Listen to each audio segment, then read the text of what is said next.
Sa dami po ng ganap sa Iloilo, hindi ko na po natapos yung mga videos ko do'n 'no. So, kaya ito na po, dito ko na lang po ginagawa yung conclusion. Nakabalik na po kami rito sa Cavite, yesterday pa po.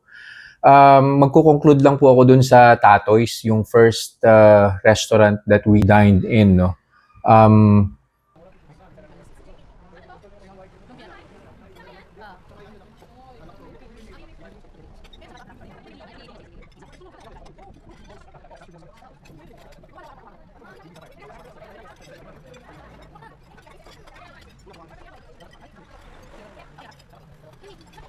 Puro seafoods naman po yung, kinain namin doon. I think yung medyo off lang po do'n, yung kinilaw na tanigi, I'm pretty sure meron pong sugar na kasama. Though maanghang po siya, pero medyo may tamis po siya eh.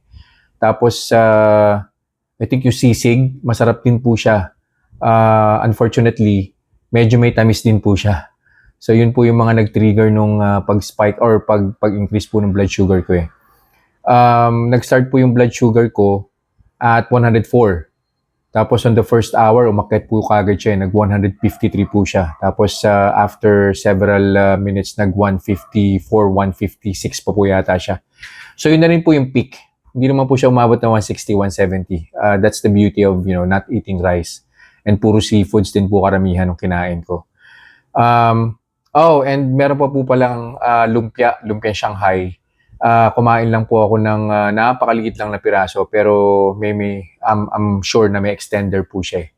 Nagdagdag pa po yun sa blood sugar increase. And then on the second hour, 153 pa rin po. Pareho po nung first hour yung blood sugar ko. So it took another 20 minutes bago po siya bumaba ng 133. And then another 30 minutes bago po niya na-reach ulit yung baseline blood sugar na 104. So 3 hours po in total bago po siya nakabalik sa baseline blood sugar. Well, siguro it's because of, sobrang dami nung kinain ko. Although puro seafoods po yun. Nabanggit ko naman po na yung iba po is meron po talagang tamis. Yung mga binanggit ko po na ulam na may tamis, kung kakain po kayo dun, yun na lang po yung iwasan ninyo. Or po pwede naman po kayong tumikim. Siguro mga isang 1 spoon, probably 2 spoons lang po. Yun lang po yung po pwede. Huwag nyo na pong papakin. So yun lang po for this review. I'll see you guys in the next vlog. Bye-bye.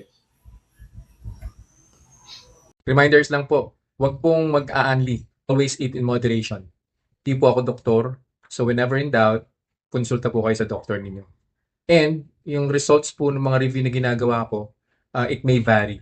So huwag niyo pong i-expect na yung resulta sa akin is magiging kapareho po ng resulta sa inyo. So yun lang po. Have a nice day.